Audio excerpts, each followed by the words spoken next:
and Speaker McCall, he just moved up the gambit. He said, "All right, now here's what I'm going to do. We're going to amend our call." So listen, this is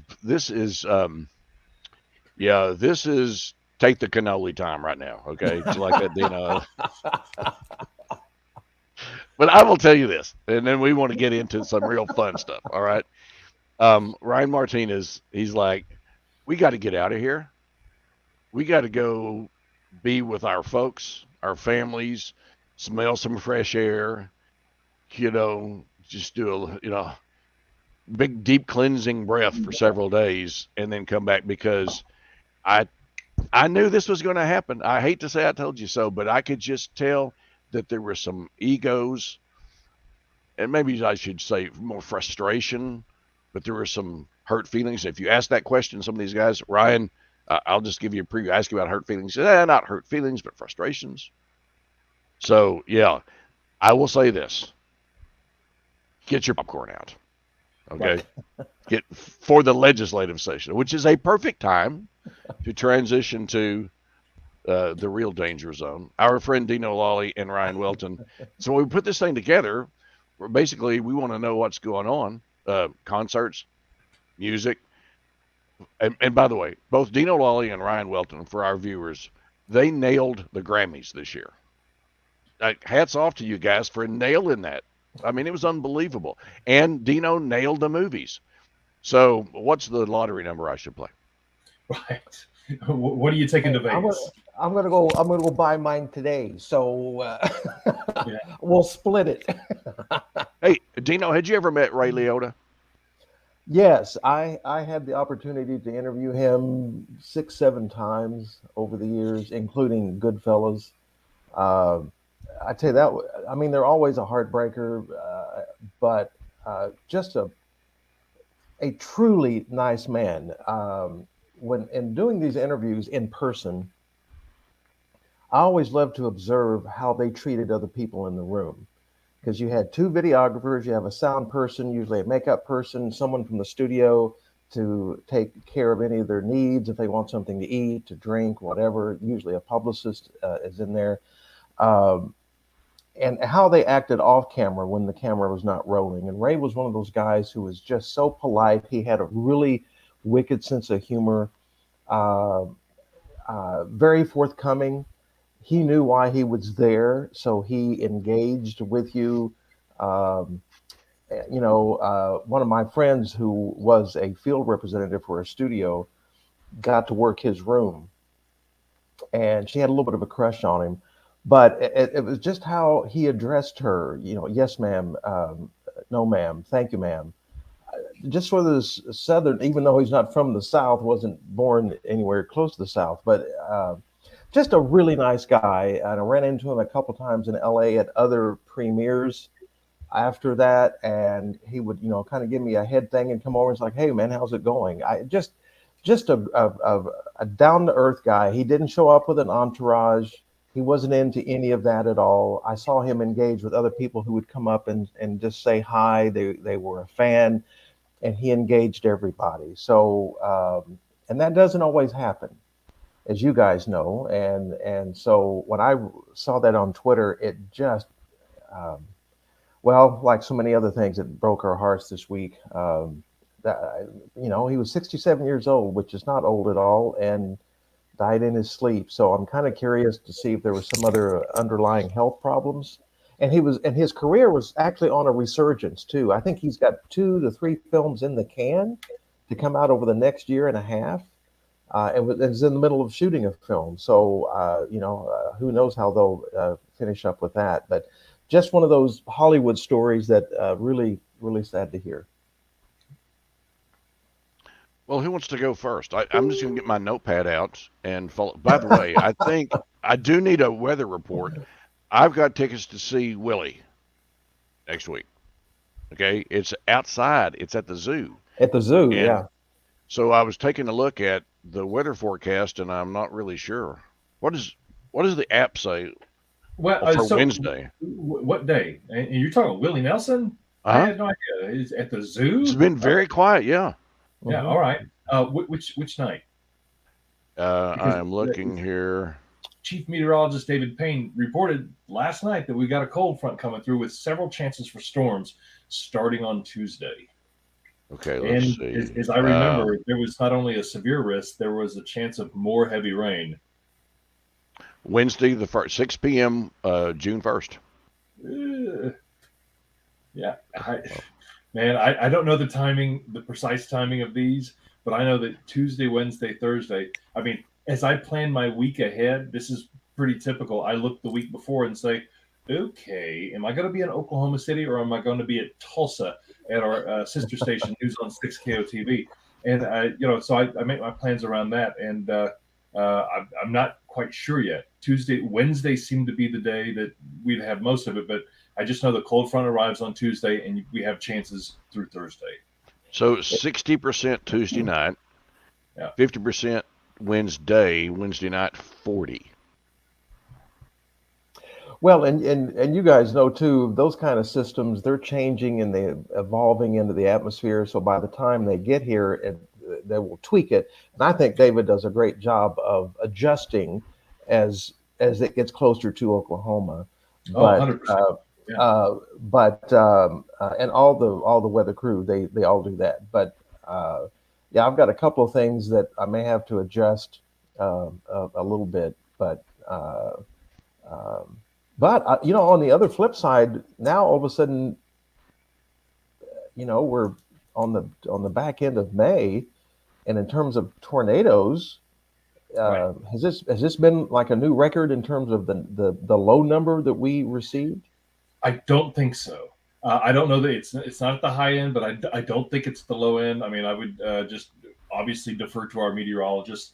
I think it's been closer to normal, just in terms of quantity. It's just been earlier. I totally could be wrong about that.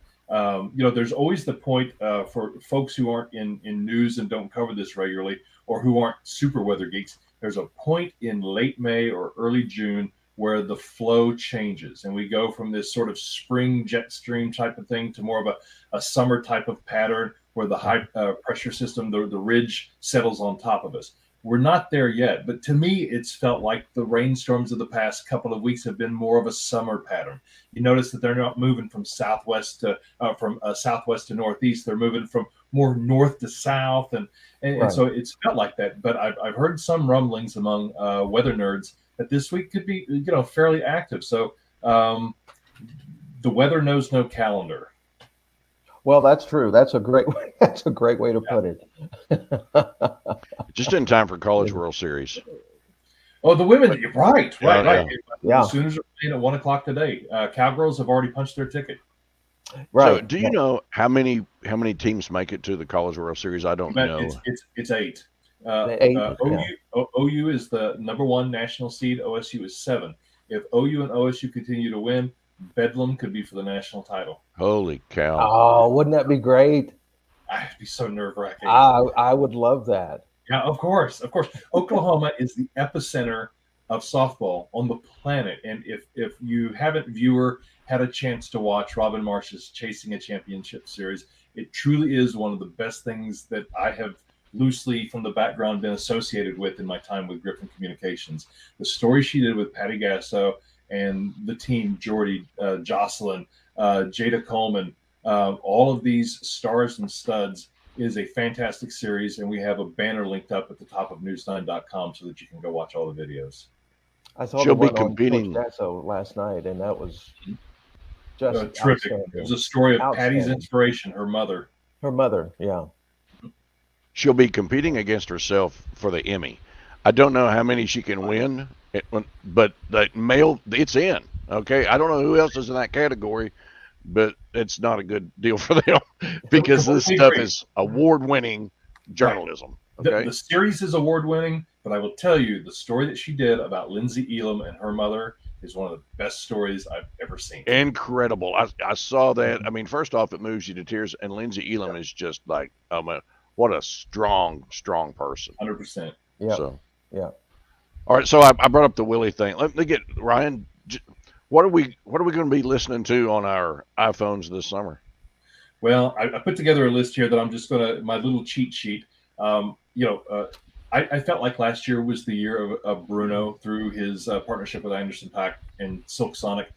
This year is the year of Lizzo. The song of the summer, About Damn Time, that is the Uptown Funk of 2022, and her new album Special comes out on July 15th. Now, when you think about the Grammy voter, they open it up to everybody in the Grammy voter block. It wasn't just a group of old white men anymore, but there were signs that Silk Sonic was going to do very well last year. Very mainstream, hints of adult contemporary, and there was a lot of nostalgia, a sound that goes back to the early 70s. There's a lot of Lizzo is very mainstream now in the vein of Bruno Mars and Taylor Swift. And when you look at the two biggest awards, or the three biggest awards, Album of the Year, Record of the Year, and Song of the Year, I have a strong sense that her current single, About Damn Time, is probably going to win Record of the Year. That goes to the producer and the people, the engineers, the people who put it together. It doesn't, to me, feel like a Song of the Year in terms of the Grammy that goes to the songwriter. But there are a number of albums coming out this year that, I mean, you have Harry Styles, who, when I hear Harry Styles and his new album, Harry House, which it actually came out May 20th, I will tell you, I could be wrong. He reminds me of Nielsen from way back. Nielsen, who is a brilliant musician, John Lennon's favorite musician. And the reason, I don't know why, maybe it's just his first name, but Harry Styles, I think in terms of somebody who's come from a boy band, it is probably the most talented dude in a generation. Really? Wow. Yeah. Oh yeah. Oh yeah. Great songwriter. Great hooks. I will tell you, among musician types, and I'm one of them. We are very jealous both of Harry's hair and the music, because he's genuinely good. He's one of those guys who's mainstream that all the teeny boppers love, but you got to give it up to him. He's a brilliant musician. Very cool. What about some concerts? I mean, I was actually surprised when I did read that Willie would be coming to town, but particularly playing at the Zoo Amphitheater, which was nothing wrong with that particular location, but it's Willie Nelson. Right. So that one kind of surprised me, and I've lost track of who else might be coming to town other than Andrew Bocelli. Which, by the way, my late mother would have loved to have gone and seen him. I'm going to, from what I understand through a couple of friends, there's still some tickets available. So I'm going to attempt. I don't care if they're in the nosebleed sections. I don't care at all. I'm a huge fan of his. My wife is too. And so if we end up not going, I will just replay all of my CDs from that I have of his and just be very content. Oh yeah, absolutely. I have to admit, I'm not really up on who's coming to Paycom Center or Riverwind Casino. I typically am, because I mean there are a few. I always regretted not going to see Glenn Campbell. Glenn Campbell, who's just a brilliant guitarist, brilliant songwriter, and had always wanted to go see him. But there are a few guys. You talk about Willie Nelson. Ronnie Millsap is a guy who I would love to go see just one time. He's getting up there in years. But there aren't a lot of people that I would go to the Paycom Center to see, because it's so big. I prefer, Civic Center Music Hall, where I went to go see David Benoit. Now, mind you, very niche. Probably not a lot of people know who David Benoit is, but I got to sit second row. And I mean, I felt like my concert cup was filled with that from a few years ago. John Mayer is a guy that I would pay big money to see. I think he's super underrated. And Harry Styles, if he came, I probably would go watch him. There are a few others who are releasing albums this summer. I think of Maggie Rogers. Probably not a lot of people have heard of Maggie Rogers. She was discovered by Pharrell Williams. I think he just discovered her. I don't think they're like buddies or friends or anything. But she has it's going back in the day. But if you remember Nicolette Larson, it's a very sort of like adult contemporary vibe. But she's super talented too, and she's got an album called Surrender coming out July 29th. And her name is Maggie Rogers. I am not familiar with her. I actually wrote her name down, so I'll have to check that out for sure. Hey, you brought up Glenn Campbell. I was listening to Willie's Station the other day. Okay, so here's some some little trivia. So, Mama Tried was done in 1968. It was done out at Capitol Records. Okay. Mhm. By the way, you ever been in the building, Dino? I have, yes. Uh-huh. Been in the basement? I have. You son of a gun! I mean, it all. I mean, it's history. All right, It is. Beatles. It is. Okay, Garth. All these. All right. So anyway, Mama Tried had a kind of unknown session guitarist by the name of Glenn Campbell on that song. Mhm. Mm-hmm. Yep. It's just he did so much session work. I'm with you. I wished I could have seen. And, Yeah. and and guys, I don't know if I've ever mentioned this, but if you've never seen a documentary called Muscle Shoals, uh, I think it's on YouTube, and I think on maybe a streaming service. I don't remember which one. I saw it originally on Netflix 4 or 5 years ago, and they bring it back. It's one of the best music documentaries I've ever seen. And for those who don't know, Muscle Shoals is a little area, little town, and there was a little recording studio there that the names that went to that studio Mhm. were at the top of the list. And we're talking everyone from the Stones to Paul Simon, Aretha Franklin. It's just this amazing documentary, and I've watched it now maybe 4 times over the years. So if you've never seen it or anyone has never seen it, find it and watch it. It It's is. on Netflix. Is it on Netflix Yep. again? Okay, Yep. good. Yep. Absolutely will. It's phenomenal. It's phenomenal. By the way, just going through here, just a list of concerts in Oklahoma City, things that sort of stand out. Of course, you got Willie coming on June 1st. And you know, again, this may reflect my taste, but Ben Rector is coming to the Zoo Amphitheater on June 5th. He's from Tulsa. He's an Oklahoma boy, but he's super talented pop singer-songwriter. You got AJR coming to the Oklahoma City Zoo Amphitheater. I know the kids love AJR. I actually like them a lot too. Andy Grammer, June 10th. Bell and Sebastian, super underrated indie duo. Really like Bell and Sebastian. Lou Graham, of course, with Foreigner all those years. He is now on his own and has been for many years. Midnight Blue, one of my favorite songs of all time. I'm going through here. Broncho. I think they say it Broncho. I think they're from Oklahoma, from Shawnee, I believe. They'll be at Tower Theater on June the 18th. I actually like them quite a bit. Andrea Bocelli, June 23rd at Paycom Center. That's going to be a good one. Holy moly. I don't know. That might be one to take Christy. Yeah. That's a great date concert. Yes, absolutely. Just Yeah. He's just one of those that I'm trying to remember who actually mentioned him. Pardon me, got me started listening to him years ago, and I made a joke about, well, hey, his last name ends in a vowel. Of course, he's good. What are you going to do? You know. That's right. But really, I mean, he is. I can listen to it, and it's just such soulful You bet. music that it really is very moving. And to watch him perform, it's not. It's almost as if he's not even trying. Mhm. And he just opens his mouth, and the sound comes out, and it's just I'm in awe of his talent. There's only a few of those around. Okay, that Yeah, are just so gifted by voices like Bocelli, Michael Bublé, Barbara Streisand. Okay, you know these are. I mean, they're trained, but you can't train that. You can't train yourself to take a regular voice and turn into that. That's right. Okay? I mean, that's all there is to it. That's Yeah, you got to be born with it, and I think he's one of those. And his son is now a performer, and he's pretty good too. I've heard some of his songs and just went, okay, it's in the DNA. So there you go.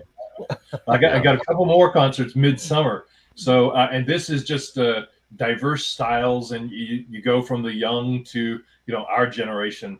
But Kendrick Lamar on July 19th, he has a new album this summer. It was released May 13th. And then James Taylor 2 days later, July 21st, both at the Paycom Center. Well, my wife and I did go see James the last time he was there, and that was a fun. You talk about a chill concert. during the intermission, he just literally walked off to the side of the stage and sat down, and everyone slowly and respectfully, just kind of moved in on him, and he sat there and signed, posters and whatever, for 25 minutes, and I just thought that's pretty cool. And I almost got up to make my way down there, and I was like fumbling for a piece of paper and a pen, and I looked at my wife said, by the time you get down there, it'll be wrapped up. So I didn't, but that was just a fun, very chill concert. That was fun. He probably, if you introduced yourself, he'd probably said, I don't know who you are, but do you have any of Larissa's cookies? Which, by the way, are going to be world famous. All right. But before we get to movies, you want to let's keep asking me about this. Larissa Lalli, who's two names who end in vowels. Her philosophy is healthy should not taste bad. Right? Yes, absolutely. She created some products, one of which is called Buddy's Breakfast Cookies. Now, Buddy was the name that our kids called her dad when they were growing up. He was a 30-year Navy veteran, worked for the state for 20 years, in the old ABC board, worked for them, and just a wonderful man. And he had this oatmeal raisin cookie recipe, and that's all he made. Now, her mom made chocolate chip cookies and peanut butter cookies and all that, but all he ever made was oatmeal raisin cookies. And so she took that recipe and she tweaked it where it's very healthy. She took all the sugar, all that stuff out. There is no preservatives. There's no egg. It's just organic oats. There's 3 flavors. There's a cherry walnut. There is a blueberry pecan, and then a chocolate chip peanut butter cookie. They're thick and they're dense. They're filling. They're very healthy. And they are in 2 stores in Lawton. They are in 2 stores in Homeland in the metro area now. I do believe the Greens Racket Club will start carrying them in a couple of weeks. So just baby steps. And then she has peanut butter protein bars, which are phenomenal. And we have some friends who, one will fill you up. They're very thick. But I have one friend who, it's the chiropractor we go to, Dr. Daniel Rowe. He'll eat 2 at a time, which just blows my mind because I eat 1 and I'm good for 6, 7, 8 hours. So anyway, it's exciting. And she's at the Edmond Farmers Market this morning, and she has a friend working the Norman Farmers Market. And it's been great to see return customers going, we now have to have these. And for a quick breakfast and a cup of coffee, again, they're filling, they're healthy. And she calls it, those 3 Buddies breakfast cookies, she calls them like oatmeal in a cookie form. Because it's organic oats, and then it's either the cherries, dried cherries, and the walnuts, and the pecans, depending on what flavors. So they are delish. I haven't had any. Have you, Ryan? I have not. But he mentioned that they're at local Homelands. I hope it's at the one next to us. So I know that the one she went yesterday, and they were very happy. Was it May and Hefner? I think over in that area. She was supposed to go to 5 of them, and then got held up. She only went to 2, but there was a technical problem because you have to scan all these in, make sure they're in the system, and there was a glitch, and so that delayed her a little bit. But I will make sure you guys have some in the very near future. yes. Okay. Well, that was a strong hint. Like we were about to not get to Tom Cruise here for just a second. All of a sudden, you see static over here, and all of a sudden, I'm gone. Hey, I do. By the way, when she undoubtedly will hit the big time with this, has she had any discussions with you about her taking you with her, which is the big time? Oh. Well, I mean, she knows where I live, so okay. I'm thinking I'm just an assistant, and I volunteered my services to say anytime you need any help with anything, honey, you just let me know. So are Italian kitchens really loud? I just wondered about that. Is it they can be. I tell you what, it's our daughter celebrated her 23rd birthday on Wednesday, And because our kids are now adults, Dante's 25, Lex May turned 23, and Joseph, our youngest, is 21. He's the firefighter in Guthrie, EMT. And so we have to coordinate with schedules along with the girlfriends. Dante's fiance and Joseph's dating a wonderful young lady now. So I do believe Sunday night we're finally going to get together and do the family celebration of the birthday, and it'll be loud, it'll be fun, and all we're going to do is we're going to make pizza and we're going to play games, and you'll probably hear some noise coming from this side of Edmond Sunday evening. Sort of like the Seth MacFarlane Italians getting together. Hey! Okay. Okay, so I know you guys, we're going to get on with the weekend, but I have three items I wanted to ask you about. I know you probably haven't got to screen all of them, but there's the Elvis movie that's going to come out. It's got Tom Hanks in it, which means it's a good movie. Okay. Also, the dinosaur movie, and I'm hoping they can bring back Newman, but they probably can't bring back Newman. Or no, it wouldn't be pretty if they brought no, him back. okay, but they're bringing everybody else back, my understanding, except for Newman. And number three, which is happening really soon, which is I Feel the Need for Speed. Your thoughts? Okay, well, I think you can break everything down to five basic movies that most people are going to be really wanting to see. The thing is, this you got to think about the summer movie season after 2 years of disruption. I'm looking at this summer to being about as close to normal, like pre-COVID. And with that, from what I can tell, it's an eclectic mix of summer movies that'll be hitting. I mean, you've got some comedies, you got Marvel, you got the smaller films, you have some horror films that look really pretty potent, too. But yes, the monolith, and I think the blockbuster of the summer, hands down, will be Top Gun Maverick. I did see it the other night, and my goodness gracious, just a phenomenal movie. And as I said, I think at the end of my review the other day, if you're going to go see it, and you have to see it in a theater on a big screen. You have to. The flying sequences are real. When you see those actors pulling 5-6 Gs, they're really pulling 5 and 6 Gs. The director of the film helped create 6 different kinds of cameras that went in the cockpits of all these different aircraft, and the payoff is phenomenal. But here's the catch: it also has a great story. And that great story is told through really interesting characters. Yes, some action, of course. I was just blown away by the whole movie. I will see it again. I can tell you that. I may see it a couple of other times. My wife even wants to see it again. So that's the one to beat this summer. That's got blockbuster written all over it. Another one is, as you mentioned, is Elvis, the Elvis movie. A musician by the name of Austin Butler is the one who portrays Elvis. Tom Hanks is Colonel Parker. I will tell you that a very close friend of mine, I was in his wedding, and we talk pretty regularly. He does a lot of work with the Presley estate with there in Memphis at Graceland, and I called him, and I knew he was going to go to a screening with Priscilla and Lisa Marie.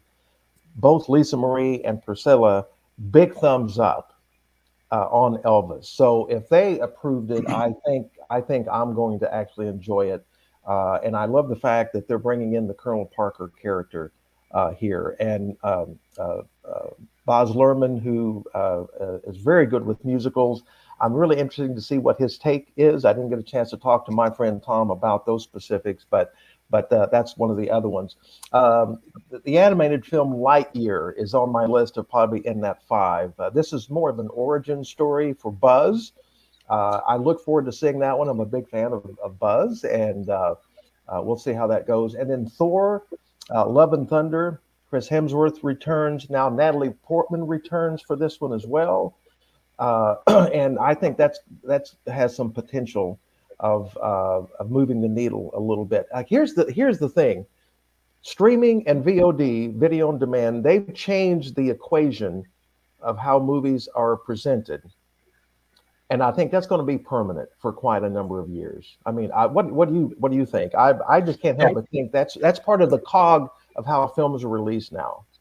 But the business portion of the streaming world, I mean, entities like Netflix are struggling a little bit, and there are going to be commercials in Netflix. By the way, this is not much different than how TV evolved in the early years.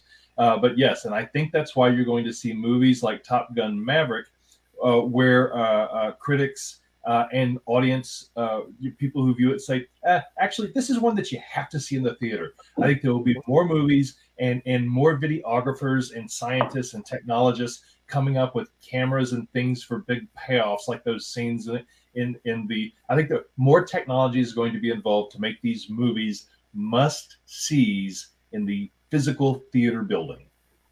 I would agree. And the other caveat to Top Gun is you think about the people who were much younger, that maybe in their 20s or even teens, because that was 36 years ago since the original film. Now look at them. I'm sure they have kids. In many instances, may have kids of their own. They're going to go back to the theater to see this movie. I think multiple times. I really do. Right. From the technical aspect, but a great story, really good characters. It was very nostalgic. It was very moving. It was great to see Val Kilmer. It just, I think, was the epitome and the definition of a summer blockbuster movie on all levels. The other one, as Scott mentioned, was Jurassic World Dominion. Okay, so here's the thing. I think it's also been approximately 30 something years since the original Jurassic Park. And I've enjoyed, I love the first one. The second one and third one, okay, we're pushing it a little bit. I have to say, I'm ready for this particular franchise to wrap it up. I'm supposed to be seeing it here shortly before it opens, so I look forward to seeing that. I'm going to have to go to Dallas to see Elvis because Warner Brothers does not screen films in Oklahoma anymore. It's rare that they do, and I called my Warner's rep, and she said, "You're always invited, but it's worth it to drive down and see a movie, then drive back." Those are sort of the top 5 films that I think everyone's looking to. Now, there are other ancillary films. Jordan Peele is now working on 3 out of 3. So he had Get Out, he had Us, and now he has this film called Nope. I love the fact that the trailer and the poster are really kind of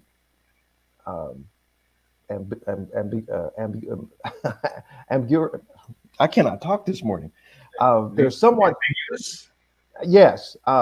Thank you, because Mr. Tongue and Mr. Lips decided not to work at that moment. There's a little bit of a mystery about it, and it's not clear what it is. And I also would put Jordan Peele in the category as there are just a handful of directors whose names can open a film. I think his name, if it's not already on the list, I would put his name on that list because of the success of Get Out and how different that film was, and Us. I think he's going to be 3 for 3 on that one. And there's some other ancillary ones as well. I was trying to find here very quickly because I too made a cheat sheet. Brad Pitt is in a movie in August called Bullet Train. He plays this hesitant assassin who's supposed to retrieve this briefcase on a Japanese bullet train. But of course, it turns out he's not the only one on board who's trying to get the briefcase. Sandra Bullock is in that movie. I mentioned the Lightyear. There's Chippendale Rescue Rangers. There's one for the kids. There's one called Black Phone with Ethan Hawke. And what little I've read about it, this is a horror film that's June the 24th. It looks really intense, really, really intense. But again, they're keeping a lot of the stuff under wraps here. Firestarter that opened week before last. The first thing I thought of is why. The book was phenomenal. The original film I thought was pretty decent. I can say this is the first time Zac Efron has ever portrayed a dad, but I just sat there and just went, okay, but why? I don't know. I didn't get that one. Let me go back to Top Gun here for a second, and I'm not giving this is why. Okay, this is why, Dino. Well, here's part of the other problem with what Ryan and I mentioned just a few moments ago. just because a movie opens in theaters exclusively still doesn't mean it's going to be a hit. Now, Spider-Man: No Way Out was the exception. That actually was the first film to hit pre-pandemic heights in terms of box office revenue. The last Doctor Strange movie, Into the Multiverse, it's done well. But here's the other thing: Disney has not really released where they're going to put certain films and are they going to be released theatrically along on with Disney Plus Premiere. They're still moving stuff around. It's a Rubik's cube that is every single day and every single week of the year now. I like Firestarter was released simultaneously, what they call day and date, in the theaters and on Paramount Plus. I don't think that helped it at all. But other films, it's helped it. So every time there's a new rule and a new thought of how this is going to work, it changes. So I just tell people, look at the trailer. If there's someone in it that you enjoy, if you think the story's intriguing, then go see it. If you want to go see it in the theater, do it. If you do that, if you want to just do it in the comfort of your home, do that. Every movie is going to be an individual choice now more than ever, except for Top Gun. Right. Go see it. Hey, by the Well, way, yeah. it was delayed, right? It's been in the can for a long time. Yeah, over 2 years. Over 2 years. Okay. What about the next Mission Impossible? Is it in the can? That is supposed to come out in September. In fact, I quickly made a list. Of course, now I can't find it. Avatar 2 opens in December. Mission Impossible 7 is September. Where I can't find the list here.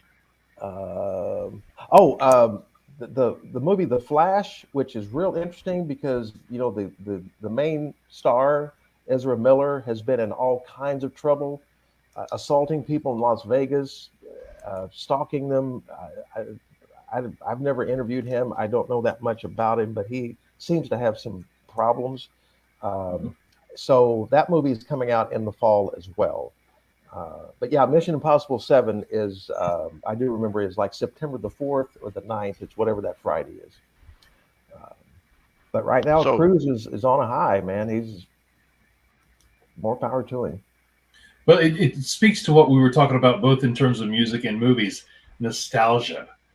Nostalgia sells. Even, Scott, I will tell you, I see when I'm looking at the social media world and the digital content world, storytelling and nostalgia, really huge. If you're Gen Z, maybe it's just looking back 3 or 4 or 5 years ago. If you're a millennial, maybe it's 10 years ago. But to think that Top Gun came out 36 years ago, and now, I mean, just think of what the equivalent would have been. It would have been Casablanca coming out in like 84 or something. Right. Or the remake, Bogey's Back.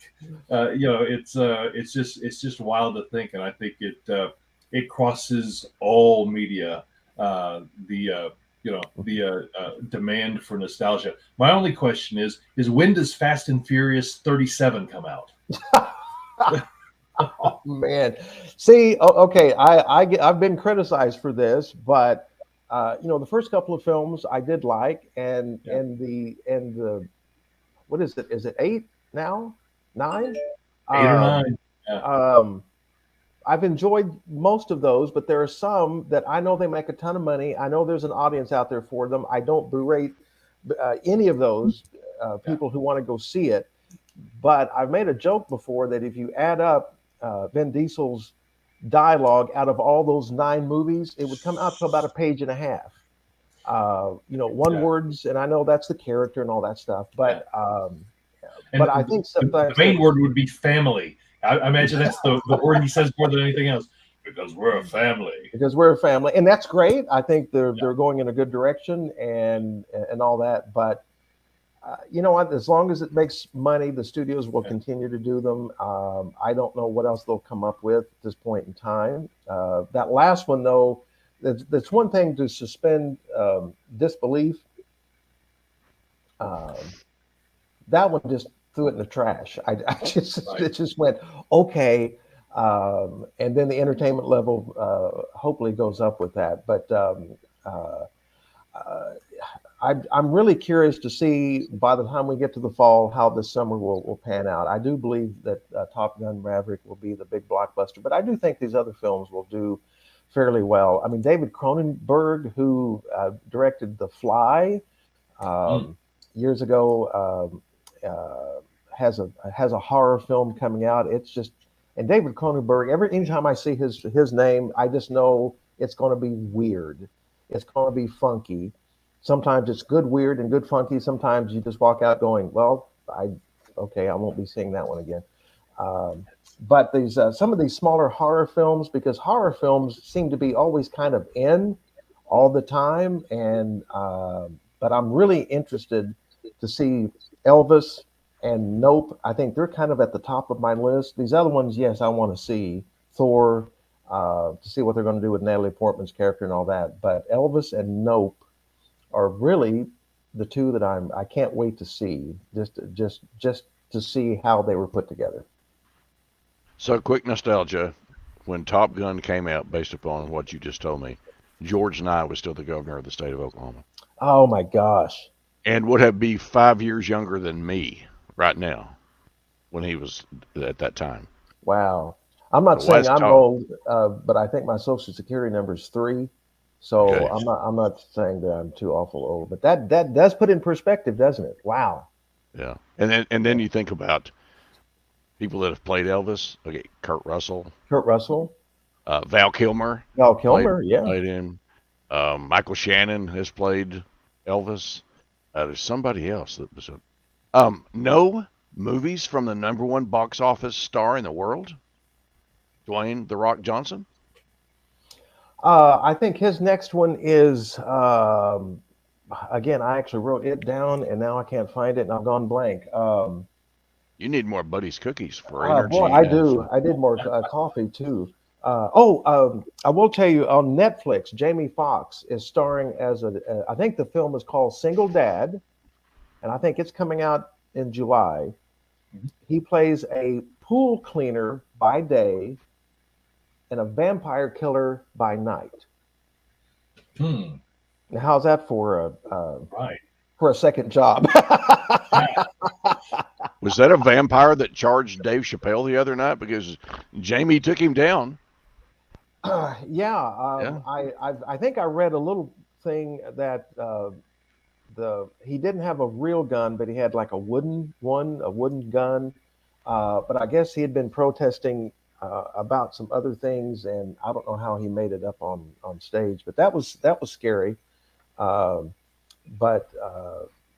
again, this morning reading the latest about the elementary school in Texas, I just there comes a point where you just don't have any words. Personally, I just have a lot of anger and frustration with all of that. That would be a whole other show, Scott. I know, but my goodness,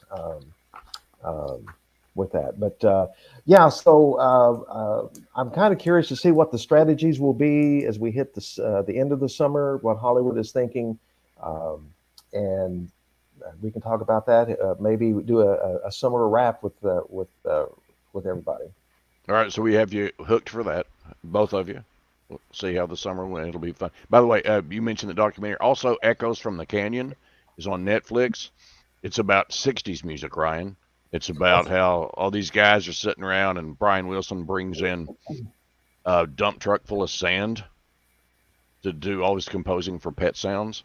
It's an incredible. And of course, Brian Welton's a composer. I don't think that Christie's going to let him put sand all over the floor, but it's just unbelievable. If it's a Beach Boys movie, she's in, believe me. No. It's worth it. Okay. And by the way, a lot of you were talking about once upon a time in Hollywood, this guy's playing Elvis. There was that house where the Manson murders occurred is big in that story. There is a lot of ties to the music industry at that time. Manson was there to kill Doris Day's kid. Y'all know the story on that? So, I don't think I do. Okay, well, this is a great way to close the show. Charlie Manson, and much like in Once Upon a Time in Hollywood, he would send these women out to troll for people. Okay, that's how they were making a lot of money. And one of them, Terry Melchior, I believe, is mentioned in Once Upon a Time in Hollywood. That's Doris Day's son. And he was very close. He was a music agent. And he had said, Dennis Wilson was hooked by one of these girls. Okay. And Charlie shows up at Dennis Wilson's house. These girls would just move in on people, right? These Manson girls. And so they became friends. And anyway, Charlie wanted to be a rock star. So what he did was he did a demo for Dennis Wilson, the drummer of the Beach Boys, who, died. He drowned, I believe, was what happened to Dennis Wilson. Mm-hmm. Well, anyway, so Dennis Wilson takes some of his music, puts it on a Beach Boys record. And Manson is credited as a writer for that. Wow. And he wasn't making any money off of it. And he went there to kill Terry. And of course, much of Once Upon a Time in Hollywood is fictionalized. But I'm here to see Terry. You remember that scene? Okay. Yes. Yeah. And he goes, well, that was what he was doing.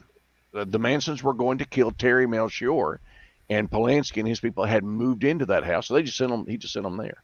But that's who the target was Terry Melchior, and the Beach Boys and the guys from Crosby, Stills and Nash, and of course a couple of guys, Henley and Fry. You may have heard their names. Mm-hmm. All in and out of that area of Benedict Canyon. So, and when I was out there in November, where Dino Lalli told Candace and I where to stay, so we could access all that from Hollywood, from Dino's days there. It's just, fact is stranger than fiction, right? I had never heard that. That's wild. Wow. It's in that. It's Echoes of the Canyon. You've got to see that. It's on Netflix as well. Okay. There will be no Newswatch Oklahoma Monday night, Memorial Day. So thank you, Ryan, for letting me have a night off. Right. 3-day weekend. Okay. Any last words, guys? Thank you so much for joining me this morning and getting us off to a fast start and taking some time to look back at what happened yesterday. We'll pick that up on Tuesday, I'm sure. Perfect. You guys just have a good time. Be safe this weekend.